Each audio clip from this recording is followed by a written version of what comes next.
लोग पढ़ेंगे prejudice, discrimination and inequality. बहुत सारा नया टर्म्स है, इसलिए थोड़ा ध्यान से पढ़ना भी होगा और लर्न भी करना होगा। तो सबसे पहला टर्म है प्रीजुडिस। डेफिनेशन वाइज देखेंगे तो लिखा है द बायस्ड और अनफेवरेबल, बायस्ड मतलब ही unfavourable opinion formed about something or someone without examination of facts is called prejudice. कभी कभी क्या होता है कि हम लोग बिना कुछ ठीक से पता किए हम लोग दूसरों के बारे में गलत सोच लेते हैं, उसको प्रीजुडिस बोलते हैं। There are times when our land of diverse cultures, races and language became a breeding ground for prejudice. जैसे इंडिया में इतने अलग अलग तरह के लोग, इतने अलग भाषा बोलने वाले, रिलीजन को मानने वाले लोग, तो ये प्रीजुडिस बहुत कॉमन था। लोग अपने रिलीजन को छोड़कर दूसरे रिलीजन वालों के बारे में गलत सोचते थे। अपने भाषा को छोड़ के कोई बंगाली बोल रहा है तो हम लोग सोचते थे कि वो तो बंगाली है तो ऐसे ही किचकिच करेगा, ऐसे ही कंजूसी करेगा। ये सब चीज़ों को प्रीजुडिस बोलते हैं। इससे क्या होता है, डिसहार्मनी होता है, मतलब लोगों में एकता नहीं रहता, सब एक दूसरे से बहसबाजी ये सब चीज़ करने लगते हैं और सोसाइटी का प्रोग्रेस, हम लोग के कंट्री का ग्रोथ रुक जाता है।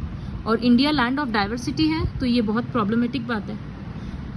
प्रीजुडिस क्यों होता है, causes that gives rise to prejudice. Prejudice can be due to various causes. The basic causes of prejudice are ignorance, मतलब ठीक से किसी बात का पता नहीं होना, या लैक ऑफ सेंसिटिविटी, मतलब हम लोग दूसरों के प्रति सेंसिटिव नहीं होते, दूसरों के भावनाओं के बारे में सोचते नहीं हैं। ये दो कारण होता है।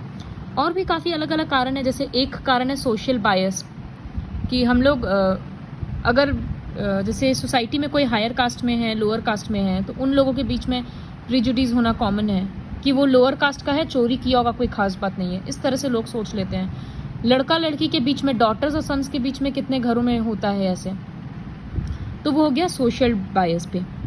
रिलीजियस डाइवर्सिटी, जो अलग अलग रिलीजन के नाम पर लोग करते हैं डिफरेंस, जैसे हिंदू सारा दिन मुस्लिम को ब्लेम करता है, मुस्लिम सारा दिन हिंदू को ब्लेम करता है, बिना कुछ जाने वो लोग एक दूसरे के बारे में गलत सोच लेता है, इसी को प्रीजुडिस बोलते हैं।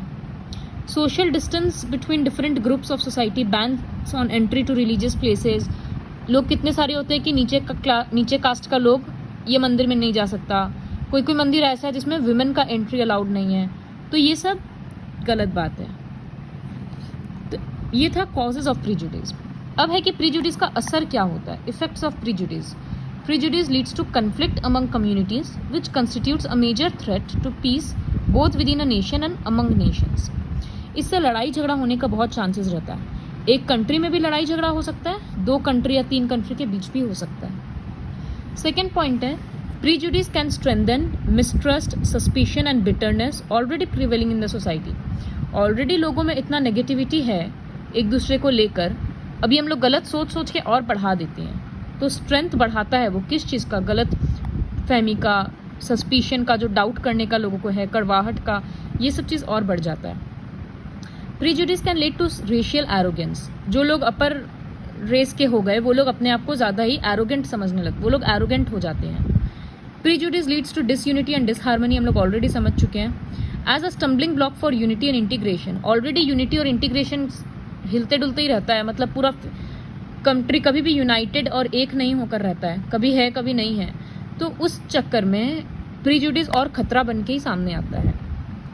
तो steps necessary for to reduce prejudice, prejudice को कैसे रोक सकते हैं। फर्स्ट पॉइंट लिखा है, frame new laws that are stricter and effectively implement that the existing laws against the atrocities, atrocities मतलब अत्याचार, committed on the backward sections of the society.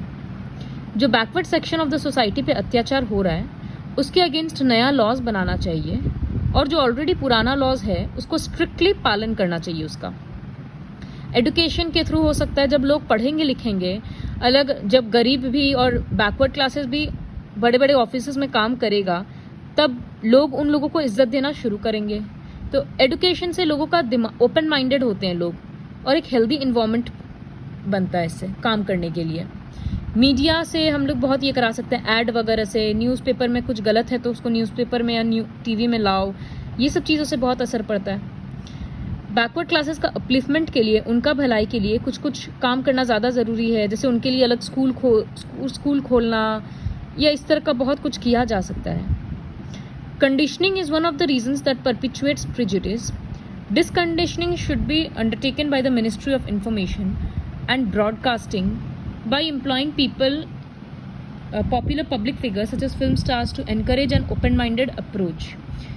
जैसे लोगों में ऑलरेडी पुराना सोच के हिसाब से चल रहे हैं, तो लोगों में जो नया नया जो भी साइंटिफिक डेवलपमेंट्स हो रहा है या कोई भी नया चेंज आ रहा है, वो लोगों के बिहेवियर में अडॉप्ट कराने के लिए हम लोगों को क्या करना होगा गवर्नमेंट को कि सेलिब्रिटीज़ से, बड़े बड़े सेलिब्रिटीज़ से ऐड वगैरह करवाएं, जैसे गर्ल्स को पढ़ाने के लिए। तो वो सेलिब्रिटीज़ अगर बेटी बचाओ बेटी पढ़ाओ ये सब टाइप का बोलते हैं तो लोग ज़्यादा करते हैं। फिर पोलियो वैक्सीन का जब बड़ा बड़ा सेलिब्रिटीज़ लोग करने लग गया, जैसे अमिताभ बच्चन, सचिन तेंदुलकर, तो लोग ज़्यादा पोलियो ड्रॉप्स लेने लग गए वैक्सीन वाला।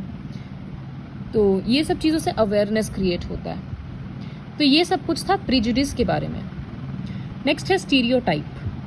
स्टीरियोटाइप क्या होता है कि जैसे इंडिया में क्या था कि जब ब्रिटिशर्स आए तो वो लोग सोचे कि ये जो पूरा इंडियंस है ये पूरा का पूरा सारे इंडियंस ही गवार होते हैं, मैनर्स नहीं होता, पढ़े लिखे नहीं होते हैं। लेकिन ऐसा तो नहीं था।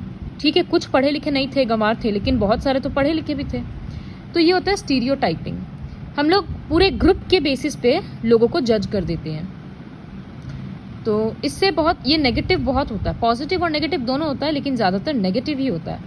गर्ल्स बॉयज़ में भी स्टीरियोटाइपिंग होता है, जैसे गर्ल्स लोग पिंक ही लेगी, बॉय तो है ब्लू ही पहनेगा, और गर्ल्स है तो किचन सेट खेलेगी। क्यों? किसी को तो डॉक्टर सेट या कुछ भी पसंद आ सकता है, किसी लड़का को भी किचन सेट खेलना हो सकता है। तो ये स्टीरियोटाइपिंग होता है कि नहीं तुम लड़की के जैसे मत रो, बॉयज़ को बोला जाता है। तो रोने का मतलब थोड़ी कि खाली लड़की लोग रोएगी, तो बॉयज़ को ये बात बोला जाता है। ये सब चीज़ स्टीरियोटाइपिंग होता है। ये सब पूरे ग्रुप के लिए हम लोग इन जनरल में बोल देते हैं, ज़रूरी नहीं है हर इंसान उसमें फिट बैठे। कभी कभी रिलीजन के नाम पे भी स्टीरियोटाइपिंग कर दिया जाता है, वही जैसे मुस्लिम्स वगैरह का बोले थे। फिर फिजिकल डिसेबिलिटी है अगर किसी को कि वो चल फिर नहीं पा रहा तो लोग समझ लेते स्टूपिड है, कोई धीरे बोल रहा है तो लोग समझ लेता है भोंदू है। तो ये सब चीज़ स्टीरियोटाइप के कारण ही होता है। Discrimination and inequality. डिस्क्रिमिनेशन मतलब अनफेयर ट्रीटमेंट, मतलब इक्वल व्यवहार नहीं करना किसी के साथ। तो डिस्क्रिमिनेशन क्यों हो सकता है? बहुत अलग अलग रीज़न है, अलग क्लास, अलग race, religion, caste, colour, gender, सब चीज़ के बेसिस पे जैसे प्रिजुडिस हो रहा था वैसे ही डिस्क्रिमिनेशन भी हो सकता है। फिर inequality is a condition of being unequal which arises from unequal status और अनइक्वल एक्सेस टू रिसोर्सेज और अपॉर्चुनिटीज़।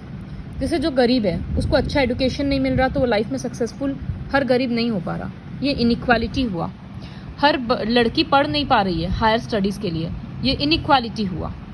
तो वही चीज़ होता है कि उसको कंप्लीट रिसोर्सेज नहीं मिल रहा। रुपया पैसा के कारण भी हो सकता है, जेंडर के कारण भी हो सकता है। नेक्स्ट टॉपिक है रिलीजन एंड डिस्क्रिमिनेशन। ये सब टॉपिक हम लोग ऑलरेडी समझ चुके हैं ऑलरेडी कि रिलीजन के बेसिस पे कुछ रिलीजन वाले लोग क्या करते हैं, दूसरों रिलीजन के बारे में गलत स्पीच देते हैं, नफरत फैलाते हैं। इंडिया एक सेक्युलर कंट्री है। सेक्युलर वर्ड का मतलब होता है कि इंडिया किसी रिलीजन को अपना नेशनल रिलीजन नहीं बोला है, और यहाँ रहने वाले लोग अपने मन से कोई सा भी रिलीजन फॉलो कर सकते हैं। स्टेट के नज़र में, कंट्री के नज़र में सारा रिलीजन इक्वल है। फिर ये सबसे देखो यहाँ लिखा है, such an attitude leads to religious wars such as the crusades.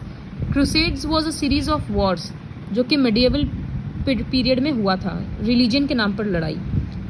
तो अगर जात रिलीजन के नाम पे अगर हम लोग डिस्क्रिमिनेशन करेंगे तो लड़ाई झगड़ा होने का बहुत चांस होता है। कास्ट सिस्टम एंड डिस्क्रिमिनेशन, जो लोअर कास्ट के लोग होते हैं, लोग उनको पहले छूते नहीं थे, अनटचेबिलिटी बोलते थे।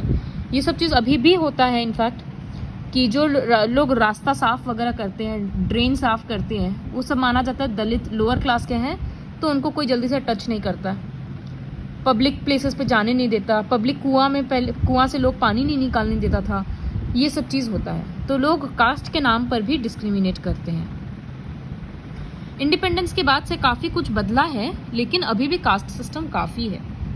कौन बदला? इंडिपेंडेंस के टाइम पे काफ़ी सारे सोशल रिफॉर्मर्स थे जो सोसाइटी को बदलना चाहते थे, जैसे ज्योतिबा फूले, दयानंद सरस्वती, राजा राम मोहन रॉय। ये लोग अपने कोशिश से कास्ट सिस्टम को काफ़ी हद तक कम किए। Racial diversity and discrimination, the policy of apartheid, मतलब कलर के बेसिस पे डिस्क्रिमिनेट करना। मतलब साउथ अफ्रीका में पहले ऐसा होता था कि जो लोग ब्लैक साउथ अफ्रीकन्स है, उन लोगों को वोटिंग राइट्स नहीं मिला था, वो लोग गवर्नमेंट में कोई हिस्सा नहीं ले सकते थे। तो नेल्सन मंडेला जो कि बाद में जाकर वहाँ के प्रेसिडेंट बने, वो ये सब चीज़ को रोकने के लिए बहुत लड़ाई की है। तो रेस के नाम पर डिस्क्रिमिनेशन हो रहा है। अगर वाइट है कलर में तो फिर फैसिलिटीज़ मिलेगा, ब्लैक है तो नहीं मिलेगा। जेंडर डिस्पैरिटी एंड डिस्क्रिमिनेशन, जैसे अगर सेम काम एक लड़की कर रही है और एक लड़का कर रहा है तो लड़का को ज़्यादा रुपया मिलता है, लड़की को कम मिलता है। इस टाइप का जेंडर डिस्क्रिमिनेशन होता है, पढ़ाई लिखाई में भी, जॉब्स में भी।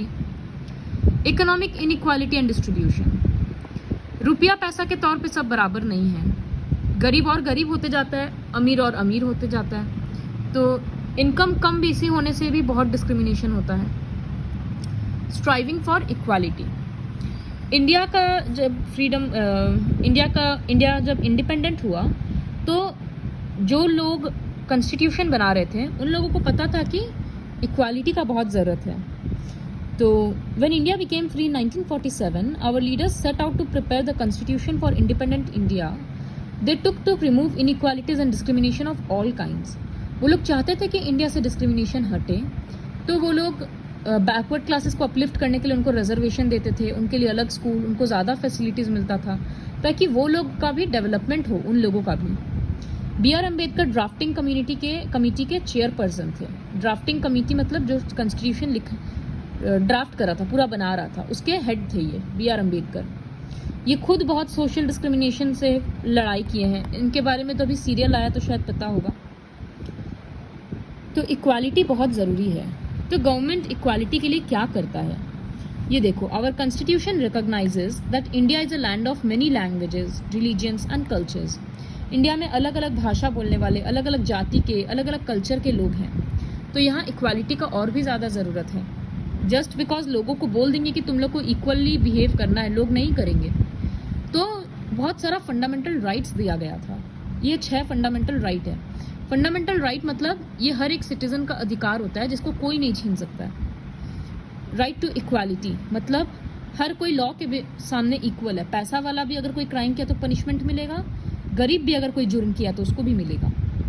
राइट टू फ्रीडम, हर किसी को इंडिया में रहने का फ्रीडम है लीगली, और कहीं भी कंट्री में वो घूम सकता है लीगली, जॉब के लिए भी, घूमने के लिए भी। राइट अगेंस्ट एक्सप्लॉयटेशन, अत्याचार उस पर नहीं हो सकता कि काम करा रहे हैं, रुपया नहीं दे रहे हैं, या फोर्सफुली किसी फैक्ट्री में काम करा रहे हैं, वो सब चीज़ नहीं हो सकता। कल्चरल एंड एजुकेशनल राइट्स, पढ़ाई लिखाई का हक हर बच्चे को है। 14 साल तक बच्चों को पढ़ाना लिखाना ये पेरेंट्स का जिम्मेदारी होता है। लोग अपना कल्चर प्रिजर्व करने के लिए बहुत कुछ करते हैं, मेला लगाते हैं, ग्रुप्स बनाते हैं, वो सब चीज़ हम लोग कर सकते हैं, वो हम लोगों का राइट है। Right to constitutional remedies, constitution basically क्या है, रूल्स का बुक है। तो ये रूल का बुक आज कितने साल पहले लिखा गया था, इसमें कभी कभी चेंजेस का बदलाव आएगा, ज़रूरत पड़ेगा। तो राइट टू कॉन्स्टिट्यूशनल रेमेडीज मतलब अगर कॉन्स्टिट्यूशन का कोई रूल है जो हम लोगों को समझ नहीं आ रहा है तो लोग इसके अगेंस्ट आवाज़ उठा सकते हैं। जैसे अभी सिटीजनशिप अमेंडमेंट बिल, कॉन्स्टिट्यूशन को वो बदलना चाह रहा था गवर्नमेंट, तो लोग इतना बवाल मचाए, लोग प्रोटेस्ट किए, रास्ता पर आए। तो वो सब चीज़ इलीगल नहीं है, लीगल ही है, लेकिन शांतिपूर्वक करना होगा। तो इंडिया एक सेक्युलर कंट्री है जहाँ पर people of different religion faiths have the freedom to follow and practise their religion without any fear of discrimination. Country किसी के भी रिलीजन में दखल अंदाजी नहीं करेगा जब तक कि तुम कोई इलीगल काम नहीं कर रहे हो। ये होता है सेक्युलरिज्म का मतलब। ये सब कुछ किया जाता है ताकि इंडिया एक बेटर कंट्री बन पाए। So this was all about prejudice, discrimination and inequality.